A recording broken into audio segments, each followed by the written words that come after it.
Nunca pensé que moriría a los 42 años aplastado por un camión en medio de la nada. Pero lo que vino después, eso cambió todo lo que creía saber sobre la vida, la muerte y lo que nos espera al otro lado. Porque estuve muerto, clínicamente muerto, 5 horas completas.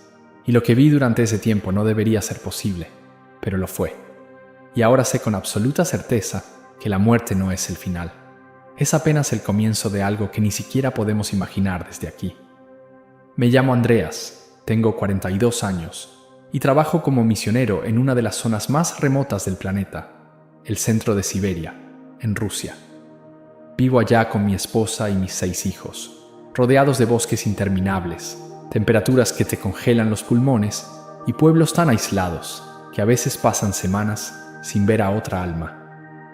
Es un lugar donde la civilización parece haberse detenido, donde la naturaleza manda y donde un accidente puede significar la diferencia entre vivir y desaparecer sin que nadie se entere.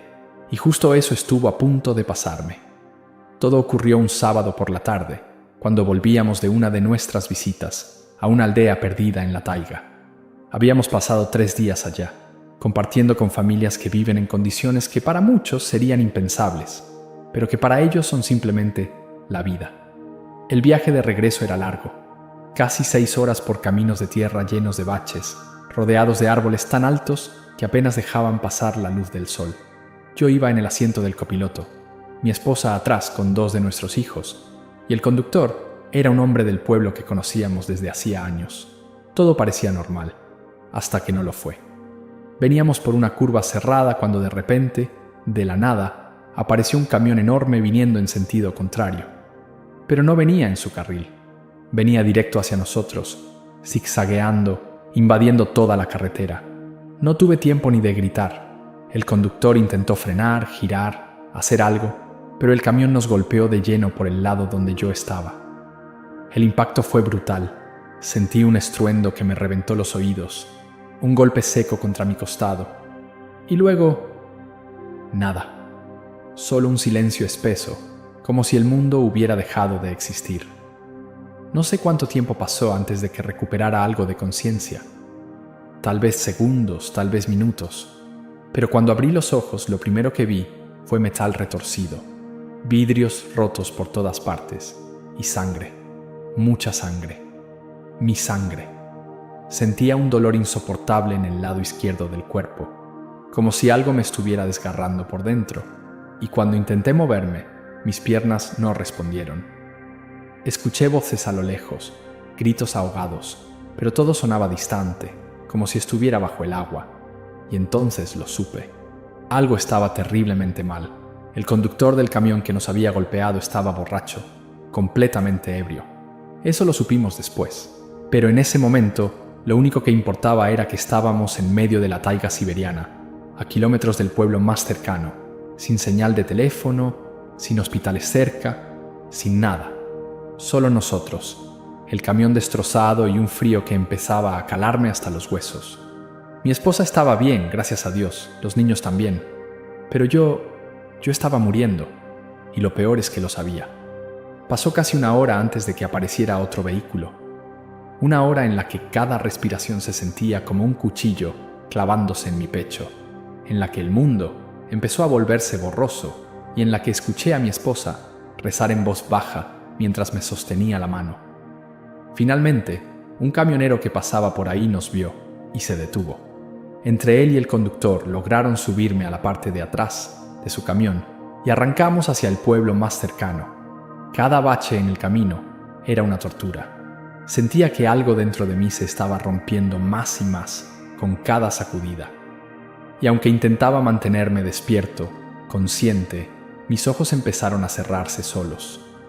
Cuando llegamos al hospital del pueblo, ya casi no quedaba nada de mí.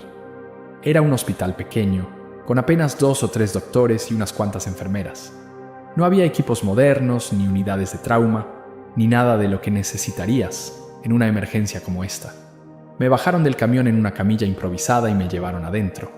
Recuerdo las luces fluorescentes del techo, pasando una tras otra sobre mi cabeza, el olor a desinfectante, mezclado con algo que olía a moho, y las voces de las enfermeras hablando entre ellas, con un tono que no me gustó nada. Sonaban asustadas, o peor aún, resignadas. Me pusieron en una camilla en medio de un pasillo, y ahí me quedé unos minutos que se sintieron eternos. Podía escuchar todo a mi alrededor: pasos apresurados, puertas que se abrían y cerraban, alguien gritando órdenes en ruso. Pero nadie me tocaba. Nadie hacía nada. Y entonces escuché a una de las enfermeras decir algo que me heló la sangre. «No hay doctor. Es sábado en la noche. No podemos hacer nada hasta que llegue». Ahí fue cuando el miedo real me golpeó. No el miedo al dolor, ni siquiera a morir, sino el miedo a morir solo, tirado en un pasillo frío de un hospital perdido en Siberia, sin que nadie pudiera hacer nada por mí. Pero justo cuando ese pensamiento empezaba a hundirme, escuché el sonido de una ambulancia afuera. Alguien había ido a buscar al doctor, y minutos después lo vi entrar. Era un hombre de unos 50 años, con el pelo gris despeinado y una expresión seria que no dejaba lugar a dudas. Esto era grave. Se acercó rápido, se inclinó sobre mí y me abrió los párpados con los dedos para revisar mis pupilas. Sentí su aliento en mi cara. Olía a café y tabaco. Luego puso 2 dedos en mi muñeca izquierda buscando mi pulso. Y lo que pasó después lo cambió todo. Se quedó quieto un segundo, 2, 3. Y luego, con una voz que intentaba sonar calmada pero que no lo lograba del todo, le dijo a las enfermeras: «No tiene pulso». Mi corazón se detuvo, literalmente, y aunque mi cerebro todavía estaba consciente, aunque todavía podía escuchar y entender lo que estaba pasando, mi cuerpo ya no respondía.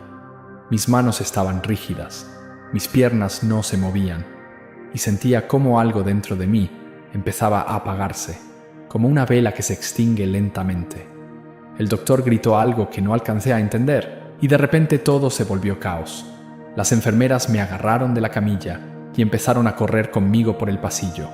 Escuchaba el golpeteo de sus zapatos contra el suelo, rápido, desesperado, y aunque intentaba mantenerme consciente, el mundo empezaba a desvanecerse. Las luces del techo se volvían más tenues, los sonidos más lejanos. Y entonces, justo cuando llegamos a la sala de operaciones, todo se detuvo. Ya no escuchaba nada, ya no sentía nada, solo silencio. Un silencio profundo, absoluto, como si alguien hubiera apretado un botón y hubiera apagado todo el universo de golpe. Y en ese silencio, algo en mí supo que acababa de cruzar una línea, que ya no estaba vivo. Pero lo extraño, lo que me dejó completamente confundido, es que yo seguía ahí, seguía consciente, seguía siendo yo. Y entonces, sin ninguna explicación lógica, empecé a salir de mi cuerpo.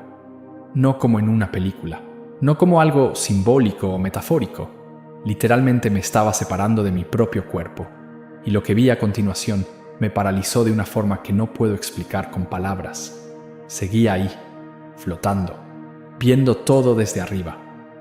Y aunque mi cuerpo estaba muerto, yo estaba más vivo que nunca. La primera sensación fue de absoluta confusión, porque mi mente seguía funcionando perfectamente. Podía pensar con una claridad que nunca había experimentado antes, como si de repente todos los pensamientos que normalmente están enredados en mi cabeza se hubieran ordenado solos. No había dolor, ninguno, y eso era lo más extraño de todo, porque segundos antes había sentido como si me estuvieran desgarrando por dentro. Ahora, nada, solo una paz tan profunda que no encuentro palabras para describirla. Una calma que me envolvía completamente, como si estuviera flotando en agua tibia, sin preocupaciones, sin miedo, sin nada que me atara a lo que había sido mi vida hace apenas un momento. Y entonces miré hacia abajo y me vi a mí mismo, mi propio cuerpo, tendido sobre la mesa de operaciones, completamente inmóvil, con los ojos cerrados y la piel pálida, casi gris. Las enfermeras y el doctor se movían frenéticamente a mi alrededor. Una de ellas me rasgó la camisa con las manos, arrancando los botones de un tirón. El doctor tenía las manos sobre mi pecho, presionando con fuerza, haciendo compresiones. 1, 2, 3, 4. Lo veía todo con una nitidez imposible. Cada detalle, cada gesto. Incluso podía ver las gotas de sudor en la frente del doctor, la expresión de pánico en el rostro de una de las enfermeras jóvenes y la forma en que otra más mayor Intentaba mantener la calma mientras preparaba un equipo de reanimación. Pero lo más increíble no era que pudiera verlos, era que podía escucharlos perfectamente. Cada palabra que decían, cada orden que gritaba el doctor, cada murmullo nervioso entre las enfermeras. «No responde», dijo una de ellas con voz temblorosa. «Sigue sin pulso», respondió otra. Y el doctor, con la voz ronca de la desesperación, gritó: «¡Preparen el desfibrilador! ¡Ahora!». Pero yo no sentía nada por mi cuerpo, ni apego, ni preocupación. Era como estar viendo una película en la que yo era el protagonista, pero desde la que ya me había desconectado completamente. Intenté entender qué estaba pasando. Traté de moverme, de hacer algo, de decirles que estaba bien, que seguía ahí. Pero no tenía boca, no tenía manos, no tenía nada físico con lo que comunicarme. Y sin embargo, yo seguía siendo yo. Más yo que nunca, en realidad. Mis pensamientos eran míos. Mi conciencia era mía. Solo que ya no estaba dentro de ese cuerpo que yacía ahí abajo. Y aunque suene imposible, aunque parezca algo sacado de una película de ciencia ficción, te juro que era real. Tan real como cualquier cosa que haya experimentado en mi vida. De hecho, más real. Porque todo lo que veía, todo lo que sentía, tenía una intensidad que jamás había conocido antes. Entonces, sin saber muy bien cómo, ni por qué, empecé a moverme. No caminaba, no volaba. Simplemente me elevaba, como si una fuerza invisible me estuviera jalando suavemente hacia arriba. Atravesé el techo de la sala de operaciones como si no existiera. Pasé a través del concreto, del metal, del aislamiento, como si mi cuerpo, o lo que fuera que yo era en ese momento, estuviera hecho de aire, y de repente estaba fuera del hospital, flotando sobre el edificio, viendo todo el complejo desde arriba. Era de noche. Las luces de la pequeña ciudad brillaban tenues a lo lejos, rodeadas por la oscuridad infinita de la taiga siberiana. Podía ver el hospital completo, el estacionamiento casi vacío, la ambulancia estacionada junto a la entrada de emergencias, las ventanas iluminadas de las habitaciones, y dentro de ellas, personas moviéndose, doctores atendiendo a otros pacientes, enfermeras caminando por los pasillos. Y aunque estaba a metros de altura, podía ver cada detalle con una claridad imposible. Era como si mis sentidos se hubieran multiplicado por 1000. Podía ver todo, absolutamente todo, sin obstrucciones, sin límites. Y lo más extraño de todo es que no me sorprendía. No pensaba «esto es imposible» o «estoy alucinando». Al contrario, todo parecía completamente natural, como si esa fuera la forma correcta de experimentar la realidad. Y la vida física que había vivido durante 42 años hubiera sido solo una versión limitada y borrosa de lo que realmente existe. Era como si hubiera estado viendo el mundo a través de una ventana sucia toda mi vida y de repente alguien la hubiera limpiado y ahora pudiera ver todo con una claridad perfecta. Pero entonces algo cambió. Escuché algo. O más bien, sentí algo. No era un sonido físico. No venía de ninguna dirección específica. Era como si estuviera dentro de mí y fuera de mí al mismo tiempo. Un canto, suave al principio, como un murmullo distante, pero que crecía, se expandía, llenaba todo el espacio a mi alrededor. No era música como la que conocemos aquí en la Tierra, era algo completamente distinto. Cada nota vibraba con una pureza absoluta, con una belleza que me atravesaba el alma. Y no venía de un solo lugar, venía de todas partes, de arriba, de abajo, de los lados, de todas direcciones al mismo tiempo. Y entonces los vi, a lo lejos, apareciendo como si emergieran de la propia luz. Había un grupo de personas, pero no eran personas comunes. Brillaban, literalmente, vestían ropas blancas que emitían un resplandor suave, como si estuvieran hechas de luz. Y cantaban, todos juntos, en perfecta armonía, con voces que parecían resonar en cada rincón del universo. Y se acercaban a mí, lentamente, sin prisa, como si me hubieran estado esperando. Mi corazón, o lo que fuera que tuviera en ese momento, se aceleró, no de miedo, sino de una emoción tan intensa que no puedo describirla. Era alegría, asombro, gratitud, amor, todo mezclado en una sola sensación abrumadora. Y mientras se acercaban, el canto crecía, se hacía más fuerte, más hermoso, más perfecto. Y yo solo podía quedarme ahí, flotando, viendo cómo venían hacia mí, sabiendo en lo más profundo de mi ser que había cruzado una línea, que ya no estaba en el mundo de los vivos, pero que tampoco estaba solo. Se acercaron más, y cuando estaban a solo unos metros de distancia, pude verlos con claridad. Eran decenas, tal vez cientos, todos brillando con esa luz suave y cálida. Sus rostros eran serenos, llenos de paz, y aunque no los conocía a todos, sentía como si los conociera, como si hubiera una conexión invisible entre nosotros. Y entonces, de entre toda esa multitud, alguien se adelantó, una figura que se separó del grupo y caminó, o flotó, directamente hacia mí. Era una chica joven, vestía la misma ropa brillante que los demás, y su rostro estaba iluminado por una sonrisa que irradiaba amor puro. Y cuando la vi, algo en mi interior hizo clic. La reconocí. Tardé un segundo, tal vez dos, pero la reconocí. Era Irina, una chica de nuestra comunidad de fe en Siberia. Había muerto hacía apenas 2 meses. Tenía 17 años cuando falleció. Una enfermedad repentina se la había llevado en cuestión de días. Yo mismo había estado en su funeral, había consolado a su familia, había dado el sermón junto a su ataúd, hablando sobre la esperanza de la vida eterna. Y ahora, aquí estaba ella, frente a mí, viva, más viva que nunca. Se detuvo justo frente a mí, a mi derecha, y extendió su mano hacia la mía. Y cuando nuestras manos se tocaron, algo increíble pasó. Todo el canto se detuvo de golpe. El silencio fue instantáneo, pero no era un silencio vacío.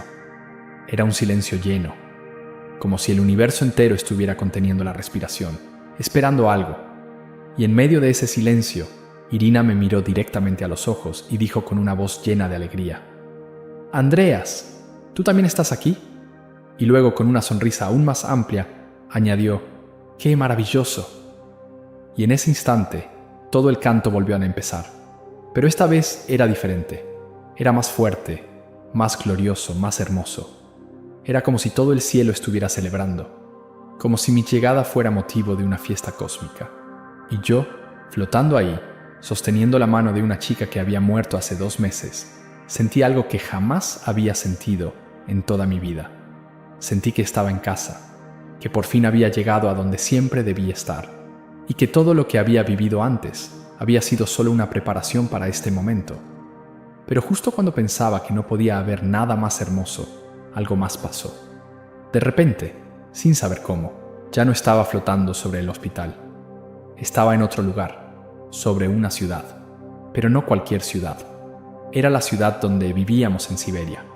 Y abajo, en un edificio de 7 pisos, podía ver una ventana iluminada, y dentro de esa ventana podía ver una habitación, y dentro de esa habitación podía ver a una mujer, la madre de Irina. Estaba sentada en un sillón verde que reconocí de inmediato. Había estado en esa casa muchas veces. Tenía la cabeza inclinada hacia adelante, apoyada en sus manos, y los codos sobre sus rodillas, y lloraba. Lloraba en silencio, con esos sollozos profundos que vienen desde el alma. Las lágrimas caían de su rostro y goteaban sobre el suelo. Y yo podía ver cada detalle: el color de su ropa, la forma en que sus hombros temblaban con cada sollozo. Incluso podía ver las lágrimas formando pequeñas manchas en la alfombra. Y mientras la observaba, algo dentro de mí se quebró, porque aunque yo estaba en un lugar de paz y belleza indescriptible, ella estaba sufriendo. Y ese sufrimiento era real, tan real como la alegría que yo sentía. Y en ese momento entendí algo. Entendí que la muerte no es solo algo que le pasa a quien muere, es algo que afecta a todos los que se quedan atrás. Y que aunque del otro lado todo sea paz y luz, aquí en la tierra, las personas que amamos siguen lidiando con el dolor de nuestra ausencia. Pero lo que pasó después cambió todo, porque en medio de ese silencio escuché una voz que no venía de ningún lugar, una voz que llenaba todo, una voz que era poder, autoridad, amor y verdad, todo al mismo tiempo.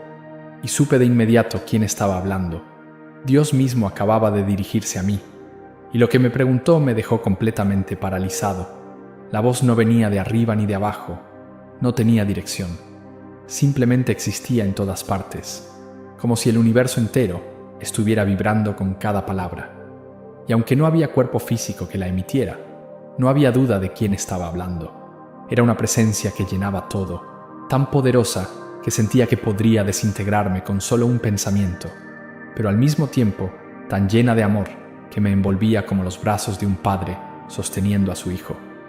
Y en medio de ese amor abrumador, escuché la primera pregunta, clara como el cristal. ¿Qué hace esa mujer ahí? Miré hacia abajo, hacia la madre de Irina sentada en ese sillón verde, sollozando con la cabeza entre las manos, y pensé que la respuesta era obvia. Estaba llorando. Cualquiera podía verlo. Pero antes de que pudiera responder, las palabras salieron de mí de forma automática, como si mi alma supiera que tenía que contestar, con honestidad total. «Está llorando, señor». Mi voz, o lo que fuera que yo usaba para comunicarme en ese lugar, sonaba pequeña comparada con la inmensidad de esa presencia. Pero no había miedo en mí, solo reverencia, un respeto tan profundo que no encuentro palabras para describirlo. Hubo un silencio, no largo, pero suficiente para que sintiera el peso de lo que acababa de decir. Y entonces vino la segunda pregunta, aún más directa que la primera. ¿Por qué? Y ahí fue cuando me di cuenta de que esto no era un interrogatorio común. No estaba siendo juzgado en el sentido humano de la palabra. Era algo más profundo. Era como si Dios estuviera guiándome hacia algo, mostrándome algo que yo necesitaba ver, pero que no podía ver por mí mismo. Y me quedé en silencio, porque aunque sabía que ella lloraba por su hija, aunque sabía que sufría por la muerte de Irina, no sabía cómo expresarlo de una manera que tuviera sentido aquí, en este lugar donde todo parecía tan claro y tan obvio. Y justo cuando el silencio empezaba a volverse incómodo, llegó la tercera pregunta, y esta sí me rompió por completo. ¿Acaso no tienen nada mejor que hacer que sentarse a llorar? No había enojo en esa voz, no había reproche, pero había una firmeza que me sacudió hasta lo más profundo. Era como si Dios estuviera diciendo, ¿de verdad creen que esto es todo? ¿De verdad creen que la muerte es el final? Y me di cuenta en ese momento de algo que nunca había entendido completamente, ni siquiera después de años de trabajar como misionero, de predicar sobre la vida eterna, de consolar a familias en duelos. Me di cuenta de que aquí en la tierra tratamos la muerte como una tragedia absoluta, como el peor final posible, pero desde donde yo estaba ahora, la muerte no era un final, era un comienzo, era una puerta, era el momento en el que finalmente llegamos a casa. No pude responder, simplemente me quedé ahí, flotando, sintiendo el peso de esa verdad cayendo sobre mí como una ola. Y entonces la voz habló de nuevo, pero esta vez no era una pregunta, era una declaración. Quiero mostrarte algo, ahora mismo. Y antes de que pudiera procesarlo, todo cambió. Ya no estaba sobre la ciudad, ya no estaba cerca de la casa de la madre de Irina, estaba en un lugar completamente distinto. Y lo que vi me dejó sin aliento. Debajo de mí, tan lejos que parecía imposible que pudiera verlo con tanta claridad, estaba la tierra, toda la tierra, como si estuviera viéndola desde el espacio, pero sin la distancia física. Podía ver continentes, océanos, ciudades, brillando como pequeños puntos de luz en medio de la oscuridad. Y en medio de todo eso, vi una ciudad enorme, y desde esa ciudad salían dos caminos completamente diferentes. El primero era ancho, increíblemente ancho, tanto que parecía una autopista de varios carriles, y estaba repleto de personas, miles, tal vez millones. Caminaban en fila, apretados unos contra otros, como una multitud moviéndose lentamente hacia algún destino. Algunos empujaban, otros intentaban abrirse paso, pero todos iban en la misma dirección. El camino se extendía hacia arriba sobre la ciudad, subía por una colina y luego giraba a la izquierda, desapareciendo detrás de un horizonte dorado que brillaba con una luz extraña. Y aunque no podía ver a dónde llevaba ese camino, lo sabía en lo más profundo de mi ser, y el miedo me atravesó como un rayo de hielo. La voz habló de nuevo. ¿Conoces este camino? Y aunque mi alma gritaba que no quería responder, que no quería reconocer lo que estaba viendo, las palabras salieron de mí con una claridad brutal. Sí, Señor. Ese camino lleva a la perdición, al infierno, a la separación eterna de ti. Y mientras lo decía, sentí el peso de esa verdad como nunca antes. No era una idea abstracta, no era una doctrina teológica, era real, tan real como cualquier cosa que hubiera tocado en mi vida. Y toda esa gente, todas esas almas caminando en fila, iban directo hacia eso. Y lo peor de todo es que no parecían saberlo, o si lo sabían no les importaba. Simplemente seguían caminando, empujando, compitiendo, como si el camino mismo fuera lo único que existía. «Mira de nuevo», dijo la voz, y mi vista se movió. Se desplazó desde ese camino ancho y abarrotado hacia otro lugar, y ahí lo vi, el segundo camino. Era angosto, tan angosto que apenas parecía un sendero. Y a diferencia del primero, no estaba lleno de gente. De hecho, apenas había unas pocas personas caminando por él. Las conté mentalmente mientras las observaba. 10, 20, tal vez 30. Comparado con los millones del otro camino, era casi nada. Y ese camino también subía, también se elevaba sobre la ciudad, pero en lugar de girar a la izquierda, giraba a la derecha y desaparecía entre las nubes. Y aunque no podía ver lo que había al final, lo sabía. Sabía que ese camino llevaba a casa, a la presencia de Dios, al lugar donde estaba ahora, al lugar donde todo es luz y paz y amor infinito. «¿Conoces este camino también?», preguntó la voz. Y esta vez, cuando respondí, sentí algo diferente. Sentí esperanza, sentí gratitud, sentí amor. «Sí, Señor, ese camino lleva a ti, a la vida eterna, al cielo». Y mientras lo decía, vi a esas pocas personas caminando. No empujaban, no competían, simplemente avanzaban paso a paso, con una determinación tranquila. Y aunque eran pocos, aunque parecían insignificantes comparados con la multitud del otro camino, sabía que ellos eran los que habían entendido, los que habían elegido correctamente, los que llegarían a casa. Y entonces vino la parte que cambió todo. La voz habló de nuevo, pero esta vez había algo diferente en ella. No era una pregunta, no era una invitación a observar, era una orden, una misión. «Tu trabajo en la tierra no ha terminado. Volverás, y tu tarea será esta: llevar a la gente del camino ancho al camino angosto. El tiempo es corto, el tiempo se está acabando». Y mientras escuchaba esas palabras, algo dentro de mí se resistió. No quería volver, no quería dejar este lugar de paz y belleza, no quería regresar al dolor, al sufrimiento, a la limitación de un cuerpo físico. Quería quedarme aquí, quería seguir flotando en esta luz, rodeado de amor, sin preocupaciones, sin miedo, sin nada que me separara de esta presencia perfecta. Pero no tuve opción, no hubo negociación, no hubo debate, porque cuando Dios habla, cuando Dios da una orden, no hay nada más que hacer que obedecer. Y antes de que pudiera siquiera procesar lo que estaba pasando, todo se desvaneció. La luz desapareció, el canto se detuvo, la presencia se alejó, y de repente sentí algo que no había sentido en todo este tiempo. Sentí peso, sentí frío, sentí dolor. Y entonces abrí los ojos. Al principio no entendí dónde estaba. Todo era oscuridad, una oscuridad densa, sofocante, como si estuviera encerrado en una caja. Intenté moverme, pero algo me cubría. Una tela, un paño. Estaba tapado con algo y no podía ver nada. El pánico empezó a crecer en mi pecho. ¿Dónde estaba? ¿Qué había pasado? ¿Había vuelto? ¿O seguía muerto? Los pensamientos se arremolinaban en mi mente como un tornado. Y entonces, de repente, la tela se movió. Alguien la estaba levantando. Y cuando se apartó completamente de mi rostro, lo primero que vi fue una mano humana, temblorosa, sosteniendo el paño en el aire. Y luego vi un rostro, el rostro de un hombre, un trabajador del hospital. Nos miramos directamente a los ojos, y lo que vi en su rostro fue puro terror. Sus ojos se abrieron tanto que parecía que iban a salirse de sus órbitas. Su boca se abrió en un grito silencioso, y luego, lentamente, como en cámara lenta, vi cómo sus dedos se aflojaban. El paño cayó al suelo, y él desapareció. Salió corriendo. Huyó como si hubiera visto un fantasma, y supongo que, en cierto sentido, lo había hecho, porque yo estaba muerto, clínicamente muerto, y ahora estaba despierto. Y aunque no entendía completamente lo que había pasado, sabía una cosa con absoluta certeza: Dios me había enviado de vuelta, y tenía un trabajo que hacer. Los minutos siguientes fueron un caos.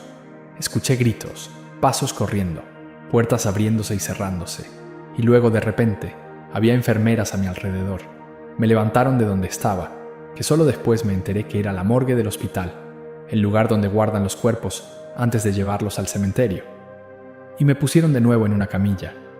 Corrieron conmigo por los pasillos de vuelta a la sala de operaciones, y mientras corríamos pude ver sus rostros.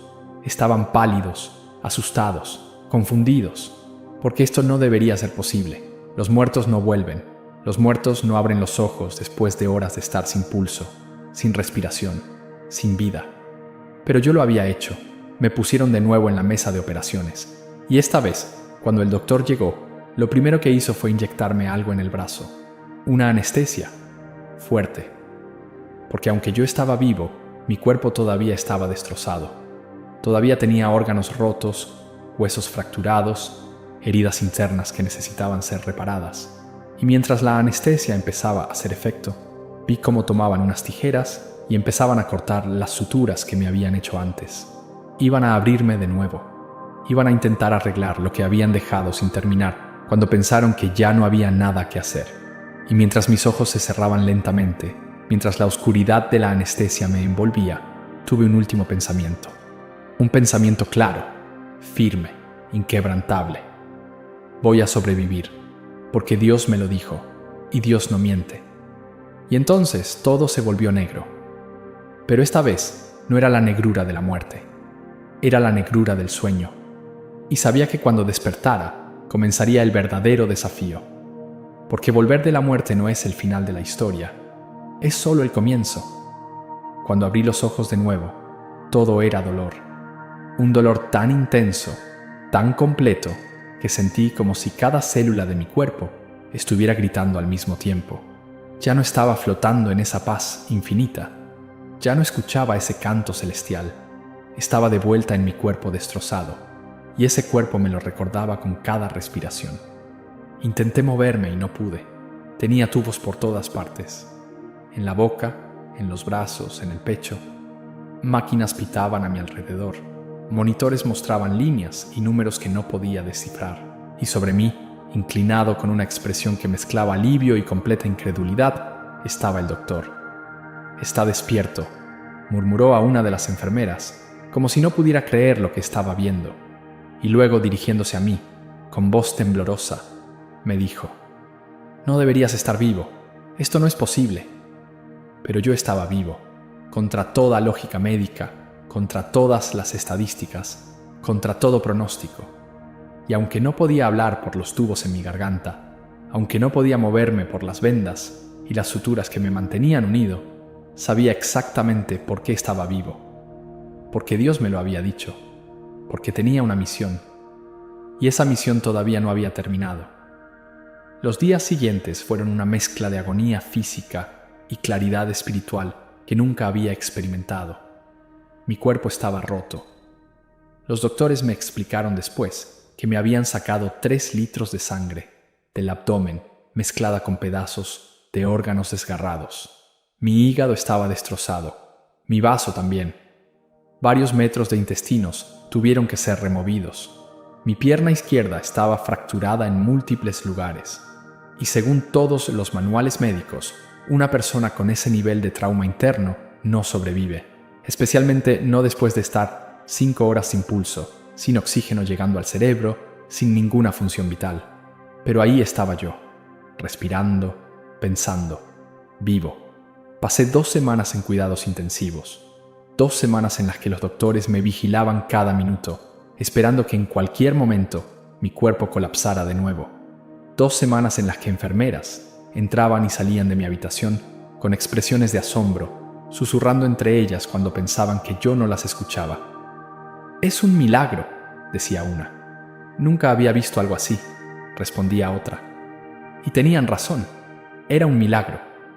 No había otra explicación, porque aunque los doctores habían hecho su trabajo, aunque habían suturado y reconectado y reparado todo lo que pudieron, ellos mismos admitían que eso no era suficiente, que algo más había pasado, algo que estaba más allá de su comprensión.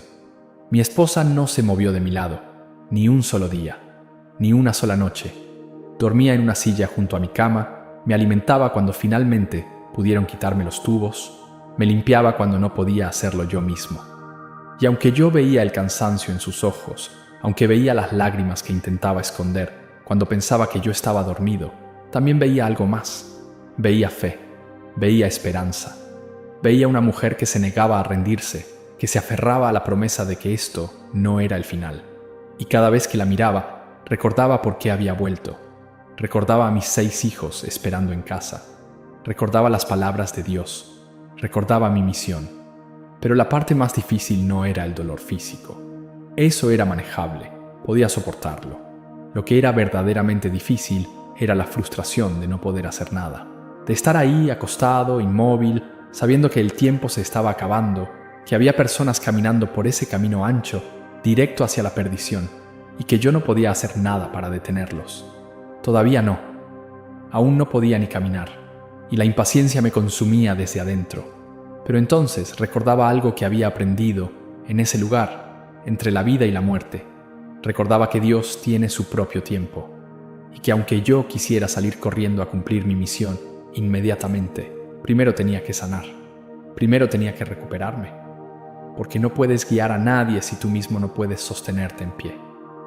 Después de 2 semanas en cuidados intensivos, me trasladaron a una habitación regular, y eso fue una victoria enorme, porque significaba que mi cuerpo estaba respondiendo, que estaba sanando más rápido de lo que cualquiera había predicho. Los doctores seguían haciendo pruebas, tomando radiografías, revisando mis órganos internos, y cada vez que volvían con los resultados, sus expresiones eran de completo desconcierto. «Esto no tiene sentido», decía uno. «Según estos números, deberías tener daño cerebral severo por la falta de oxígeno», decía otro. «Pero estás completamente lúcido. Tus funciones cognitivas son perfectas». Y yo solo sonreía, porque sabía algo que ellos no sabían.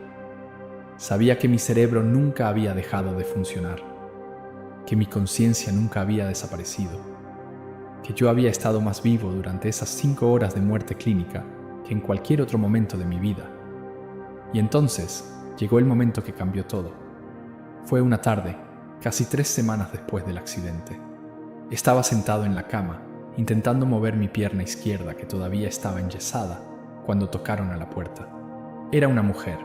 La reconocí inmediatamente.